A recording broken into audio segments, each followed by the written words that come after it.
Welcome back to the OpenUK Mini-Moo lessons. This is lesson 8 and it's called Recording Glove. As always, you can start and stop this video at each step if you need more time to keep up with the lesson.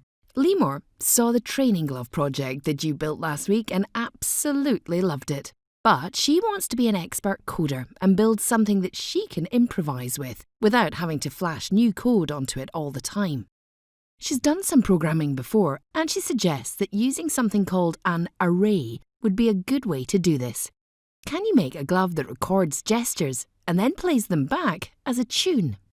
Lemur has heard how good your coding is getting now and wants to set you a challenge to make her a recording glove. Can you help her to solve this problem? In today's lesson, you will build a program for Lemur's glove called the Recording Glove. By doing this, you will learn about event handlers, variables, including Boolean variables, if statements, count-controlled loops, functions, passing a parameter to a function, using an array to store and retrieve a collection of values. You will also learn how a license allows you to create new things from open-source software. You will need your assembled Mini-Moo glove, the MakeCode web coding editor, and a small piece of music to practice. Well, as this is lesson 8, and you're all expert microbit coders now, this is going to be quite a big program. It will build on most of the things you have learned in previous lessons, and will also introduce a new concept called an array. Because this is a big program, I won't be reading out every line to you, because there are a lot of words, and I'd need to drink a lot of tea to recover from that, wouldn't I? So I've been chatting to Mr. Illustrator, and we've come up with a whizzy way to fly around the whole program, listing and zoom in on parts. There are 3 logical groups in the program. I'll point each group out as we study the code together. You might need to use the zoom feature in the MakeCode editor to make your program fit onto your screen too. Right, let's get started. This program will work in 2 separate modes, recording mode and playback mode. We'll use our old friend a Boolean variable to keep track of which mode we're in. Do you remember George Boole, who invented Boolean logic? When in recording mode, you move your hand into one of 3 positions, then give a hard shake to record that note. You may remember we developed our own gesture for this in an earlier lesson. You can record any number of notes like this, and when you put your glove into an up position, like a stop sign, it will finish recording mode and change to playback mode. When in playback mode, you shake your glove and it plays back the whole sequence of notes that you recorded previously. Let's look at that section of the program together. It's in the top left part of the program listing. Let's zoom into that now. The on start beeps once to let you know your glove is powered up. Then it sets a notes variable to an empty array. You can find that block under the Advanced Arrays palette. An array is a bit like a string variable. Do you remember the idea of a name bracelet from last lesson? Well, let's think of an array a bit like that. We can change the beads on the name bracelet by untying the string and adding more beads in any position, or even remove all the beads and start again. When the screen is down, this means your palm is facing upwards, and this will put the glove into recording mode. Back to the code again, and we can see that it will beep 4 times. It will empty out the notes array and set the Boolean variable recording to true. The green for block in the code there is another type of loop called a counted loop.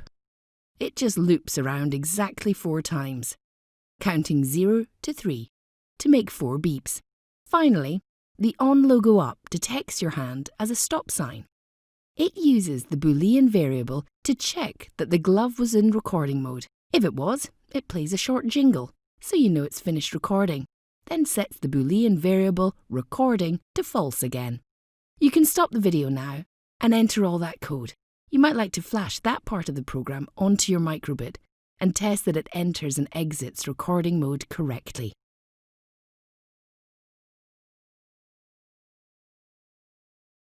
Now that the glove can change between recording mode and playback mode, let's zoom over to the top right of the program listing. Now, how do I use this cursor? Right a bit, right a bit, up a bit. Whoa, stop. That's it.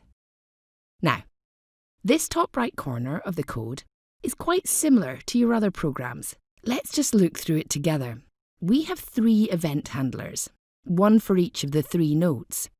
Left will be note A, up will be note D, and right will be note E. Hey, I remember those notes. Our friend Andy with his secret songbook might be useful again here.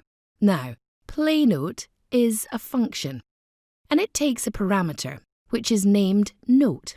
You may remember that we introduced parameters in the previous lesson. They are like a little letterbox for the function, where other parts of the program can slot some data in to be processed. In this case, the data slotted through the letterbox is the note to be played. You will see later why this parameter is really useful.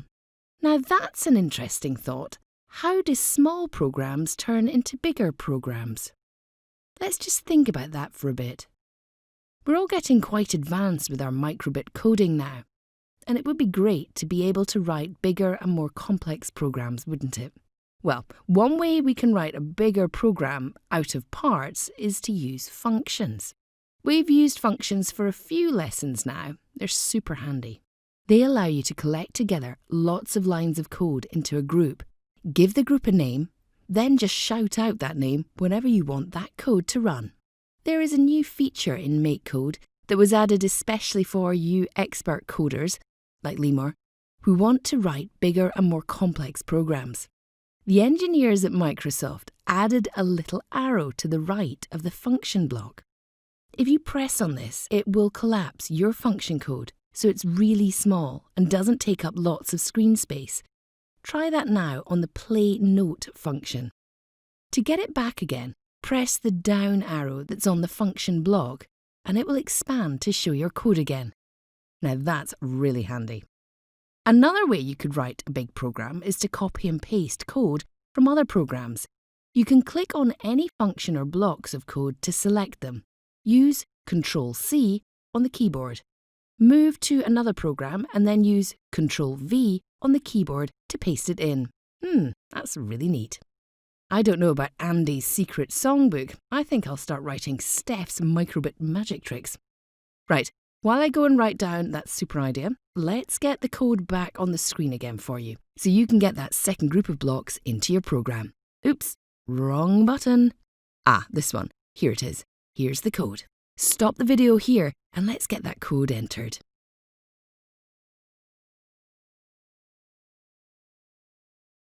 Okay, let's look at the last part of the program now.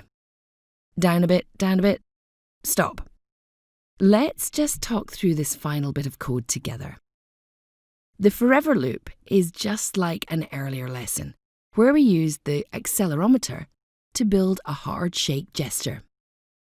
We can tune the number 2000 to change the sensitivity, so it's better than the built-in on-shake gesture. The shake here will do 2 different things depending on what mode the glove is currently in. If it's in recording mode, a shake will store the current note, else the glove will play back the whole tune. One of the nice things about using functions is that if you choose meaningful names for them, your program almost sounds like an English sentence. This makes it easier for others to read and understand it. The array is something new we're learning about in this lesson. Just imagine the name bracelet again while we talk through the array here. Function store will be called if you shake your glove while in recording mode. One of the 3 gesture event handlers would have stored a letter inside the note variable. So the line notes add value note to end will add the new musical note to the end of the array. Just imagine if you're untying the knot on your name bracelet, threading another note letter on the end and tying the knot closed again. It then calls the play note function, which plays the note once. Function playback will be called whenever you shake the glove in playback mode. It's called from the forever loop. This function uses a for loop to count from 0 up to the length of the array. Thinking back to the name bracelet idea again. It's like you point your index finger at each letter on the name bracelet in turn counting from 0 upwards as you do this. The final line of code for us to understand is the line that says call play note, notes, get value at, index. That sounds like a long sentence, but all it really means is look at the next position in the array, get the note letter stored there and pass it as the parameter to the play note function. This is called indexing into the array because you ask the code to find one value at a specific index. Imagine pointing your index finger at each letter on the name bracelet, shouting out the letter so that play note can play it, then moving on to the next. When you get to the end of the name bracelet or at the end of the array, you stop. Phew, we did it. We worked out how to use an array. Well done.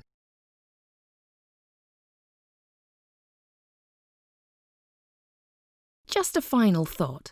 Let's zoom right out and see the whole program in one go. Whoa! That is great fun. I'm really getting the hang of these controls now. There it is. There is the whole program on one screen. We developed it in 3 parts. Did you notice how we made really good use of the play note function? We call it in 2 different places, and we pass it in a different parameter in both of those places. That's where functions start to become really useful, when you can use them in lots of different places over your program. Flash the code onto your microbit and make sure it works. I just heard the doorbell ring. I think that's Lemur, who's come round for a demo of your fantastic new program. She will be really pleased with this. I bet she can't wait to try it out and show all her friends how she can make and record music just by moving her hand and painting sounds in the sky. You might want to think about other gestures you could add so that the recording glove can record more notes. Here's the gestures palette again. Have a think about what other gestures and notes you could use. Perhaps learn to record some different songs. Andy will need to add some more pages into his secret songbook as well, I think.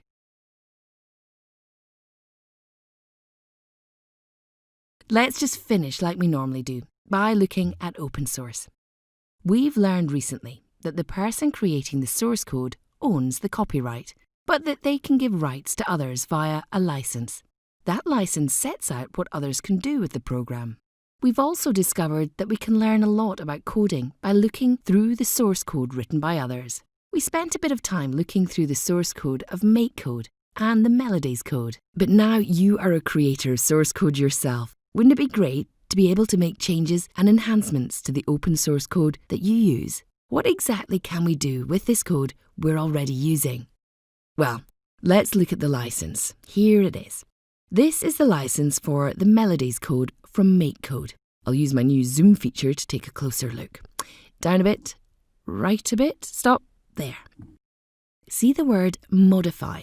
So, this license allows us to make changes to the software.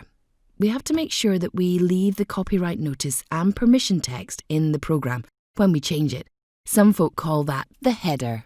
So if you find a piece of open source software that you like, but think of a new feature for it, you could just add that feature yourself. Super cool. If you made some new melodies and wanted to add them into MakeCode, you could go ahead and do that. In a future lesson, we will look closer at how you can offer to share your modified versions with the open source community so that others can benefit from your enhancements. Well, that's it for today. I'm off to learn about some more features in this fantastic program that will allow me to fly around the screen. I want to use it in the next 2 lessons.